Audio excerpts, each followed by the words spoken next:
Hola, espero se encuentren bien. Como saben, seguimos en la semana 3 en el plan del acompañamiento pedagógico a docentes. En esta ocasión lo que vamos a compartir son las etapas del proceso de acompañamiento desde Explora.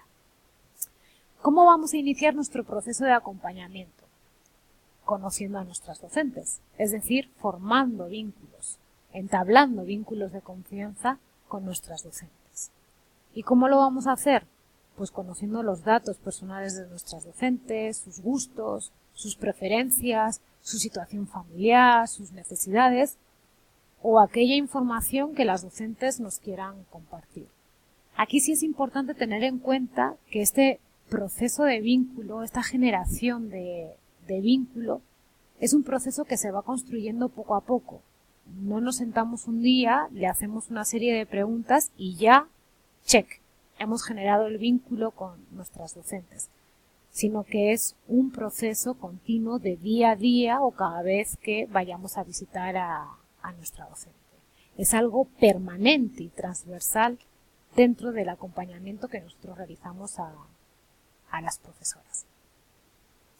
Una vez que estamos en este proceso de vínculo, ¿cómo continuamos? ¿Cómo seguimos nuestro proceso de acompañamiento?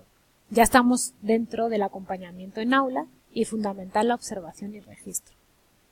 Es importante solicitar el permiso a la docente de que vamos a estar observando sus actividades, vamos a estar observando toda la jornada escolar. Y también explicarle que vamos a estar tomando registro, vamos a estar haciendo notas. Notas con fichas de observación, con una bitácora, que vamos a usar igual de vez en cuando una cámara fotográfica porque vamos a sacar fotos, o bien vamos a estar filmando alguna escena. Es importante que la docente sepa estas cosas para que también ella se sienta cómoda, para que no haya ningún elemento que la pueda generar una tensión y hacer que su práctica pedagógica se vea perjudicada por esta serie de factores. Es decir, tenemos que minimizar los riesgos con nuestras docentes. Un aspecto también a tener en cuenta es que no debemos evitar interrumpir las actividades de la docente. Quizás en algunas ocasiones vemos a algún grupo de niños que vemos necesario intervenir para manejar el comportamiento, para ayudarle, pero debemos de ser cuidadosas en interrumpir esos momentos, ya que la docente es la que está manejando las sesiones de clase. Para ello, seguimos en el acompañamiento en el aula y seguimos con la coparticipación. En este proceso lo que vamos a hacer es organizar conjuntamente las actividades con la docente. Nos vamos a distribuir roles, quizás en una sesión de aprendizaje o en una asamblea, en un momento de la rutina de la jornada escolar, nos vamos a poner de acuerdo con la docente en yo voy a realizar esto y esto y tú vas a realizar esto y esto. Vamos a trabajar conjuntamente, con lo cual es importante, como se menciona, ese trato horizontal y de aprendizaje mutuo. Vamos a tener los mismos roles, las mismas responsabilidades y vamos a ir construyendo conjuntamente. Aquí importante también conversar con la docente en qué momento ella prefiere que nosotros hagamos esa coparticipación. Al inicio, cuando hacemos un acompañamiento a una docente, estos aspectos de la coparticipación sí tienen que ser más hablados. ¿Qué le parece si hacemos la coparticipación? ¿En qué espacio quiere que realicemos la coparticipación?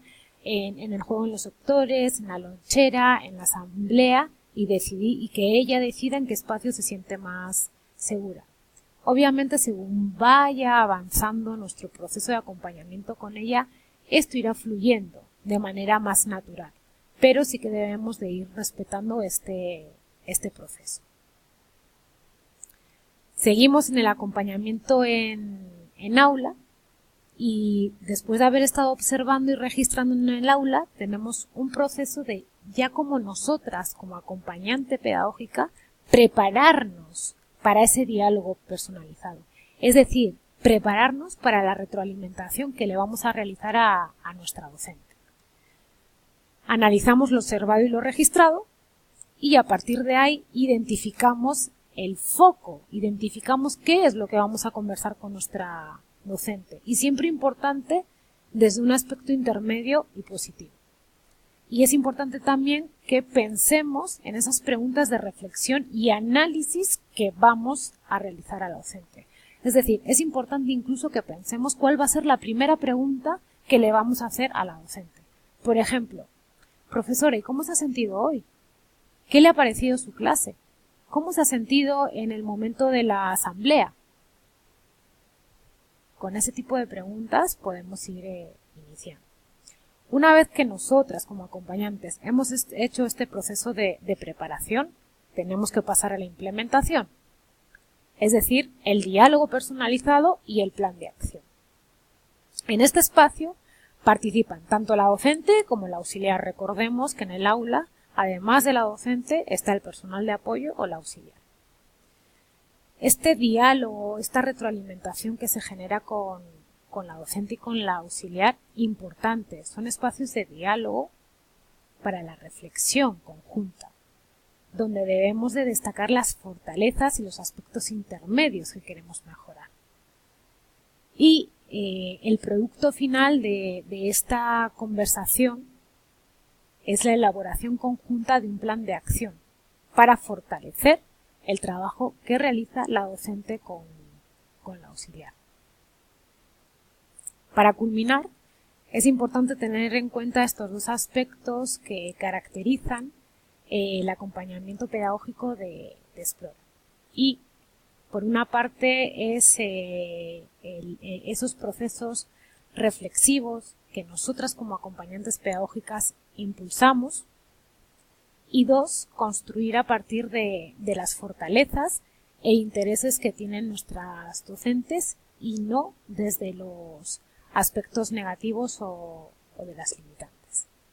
Bien, muchas gracias por acompañarnos en esta jornada de las etapas del proceso de acompañamiento y continuaremos ya en las siguientes jornadas revisando los instrumentos.